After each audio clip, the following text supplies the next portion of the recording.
Hello बच्चों, आज हम हिंदी की कक्षा में पाठ 6 रक्षाबंधन का अभ्यास कार्य करेंगे। इससे पिछले की कक्षा में हमने इस पाठ का वाचन किया था, तो आज हम इसका अभ्यास कार्य करेंगे।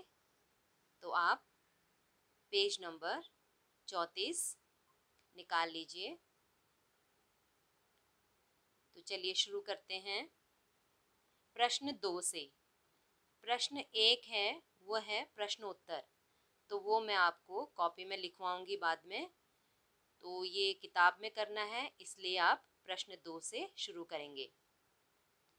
प्रश्न 2 है, कोष्टक में से सही शब्द चुनकर वाक्य पूरे करो।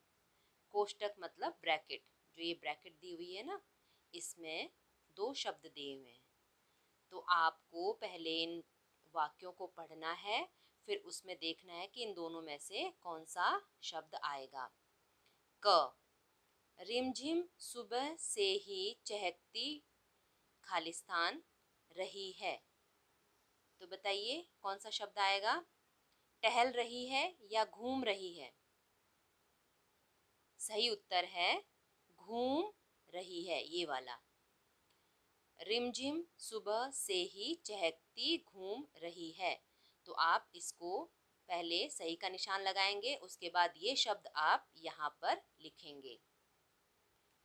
ख में आ जाइए। उसने गुलाबी घाघरा चुनरी और रंग बिरंगी चूड़ियाँ खालिस्तान हैं। डाली हैं या पहनी है? सही उत्तर है पहनी है। उसने गुलाबी घाघरा चुनरी और रंग बिरंगी चूड़ियाँ पहनी हैं। ग, रिमझिम ने भैया के माथे पर टीका खालिस्तान लगाया या बनाया? सही उत्तर है लगाया।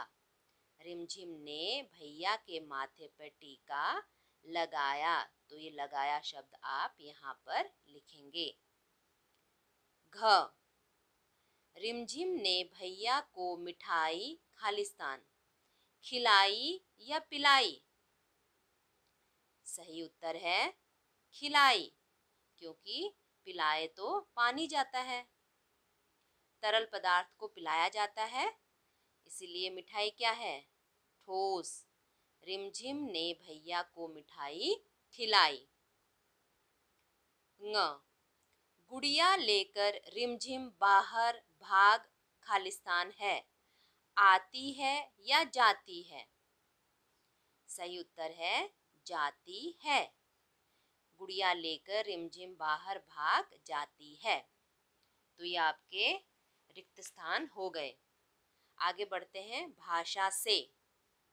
नंबर 1 है, पढ़ो, समझो और लिखो।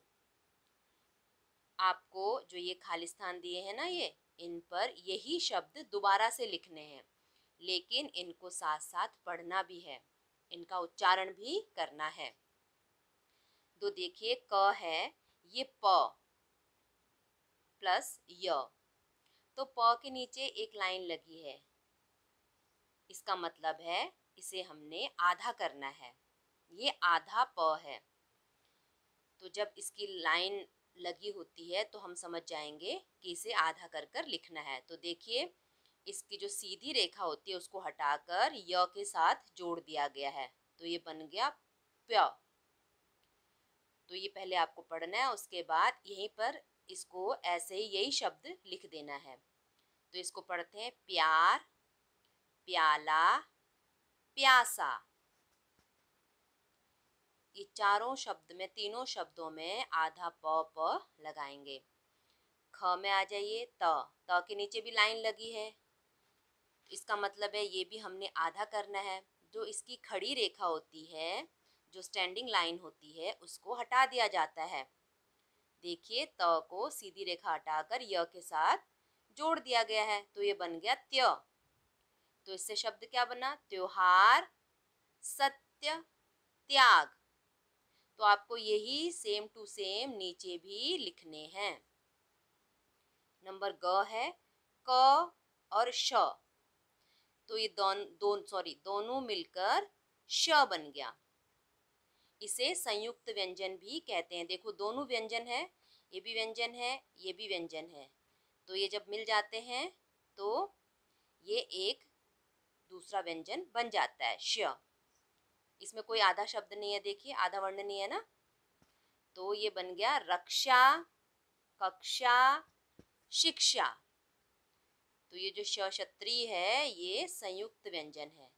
इनमें तो देखिए आधा आधा लगा है ना, तो इसमें कोई भी आधा नहीं लगा, तो ये पूरा वर्ण बना है। तो इन दोनों के मेल से ये पूरा वर्ण बना है, तो ये संयुक्त व्यंजन है।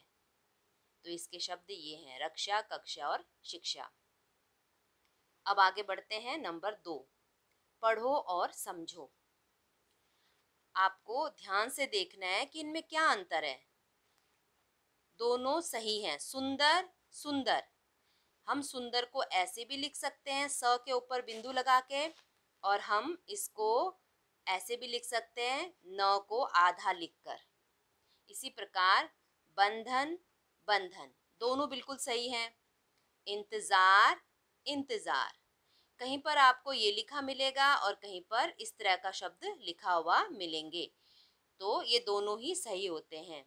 मंदिर, मंदिर, और दोनों का उच्चारण भी एक जैसा ही होगा, बस लिखने का तरीका अलग होगा। इसके ऊपर बिंदु लगेगा और वही बिंदु यहाँ पर आधा न बन जाएगा।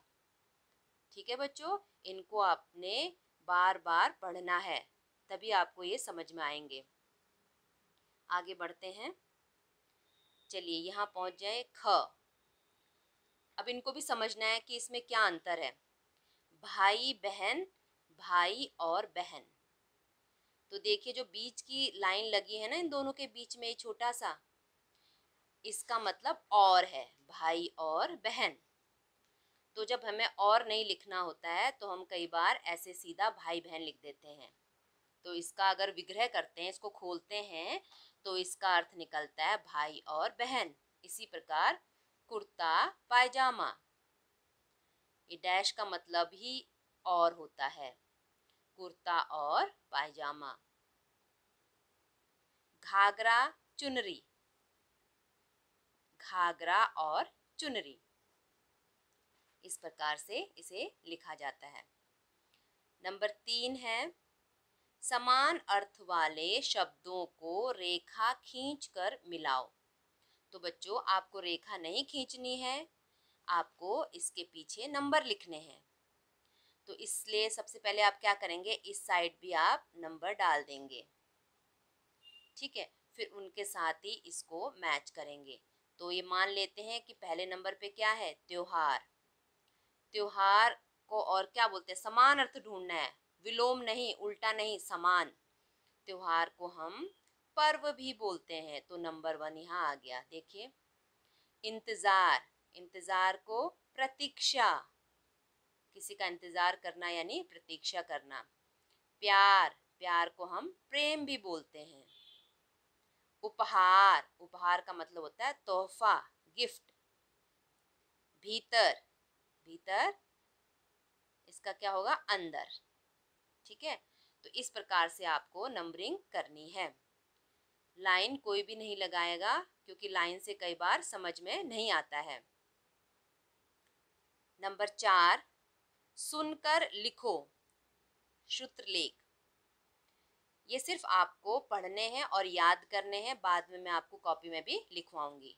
त्योहार, इंतजार, रोली, सुंदर, पकवान, प्यार, कलाई, नमस्ते। अब करने की बारी। राखियां बनाने का सामान इकट्ठा करो और रंग बिरंगी राखियां बनाओ। तो बच्चों अभी राखी का त्योहार गया है ना, अगर आपके पास कुछ सामान है तो आप उससे राखी बनाइए, नहीं तो आप क्या करेंगे, अपनी कॉपी में चित्र बनाएंगे राखी का सुंदर सा और उसमें रंग भरेंगे, ठीक है। चलिए आगे बढ़ते हैं। ग नंबर, चित्र को ध्यान से देखो और 5 वाक्य लिखो। अब आपको चित्र देखकर लिखना है। चित्र में जो कुछ भी हो रहा है उसे देखकर आपको 5 वाक्य लिखने हैं। तो आप ये स्वयं भी कर सकते हैं, लेकिन फिर भी मैंने आपकी सहायता के लिए इसे किया है, तो आप अपनी तरफ से भी इसमें वाक्य बना सकते हैं। तो देखते हैं। यह होली के त्योहार का चित्र है ना। देखिए क्या खेल रहे हैं बच्चे, होली खेल रहे हैं ना। हाँ, इसमें बच्चे रंगों से खेल रहे हैं। नंबर 3 है, सबके चेहरों पर रंग लगा है। नंबर 4, लड़कों के पास पिचकारियां है। देखिए है ना, दोनों लड़कों के पास पिचकारियां। नंबर 5, बच्चे बहुत खुशी से होली का त्योहार मना रहे हैं। तो बच्चों, ये मैंने लिखा है आपकी मदद के लिए, लेकिन आप इन वाक्यों के अलावा भी अपने मन से वाक्य बना सकते हैं। तो चलिए बच्चों, ये काम पूरा करिए और इस पाठ को फिर से अच्छे से पढ़िए, और नए नए जो शब्द आपको पढ़ने के दौरान पता चलते हैं तो उनका शुद्ध उच्चारण सीखिए और बार बार पढ़िए, जिससे कि आपको वो शब्द पढ़ना भी आ जाएगा और लिखना भी आ जाएगा। चलिए मिलते हैं अगली कक्षा में। धन्यवाद।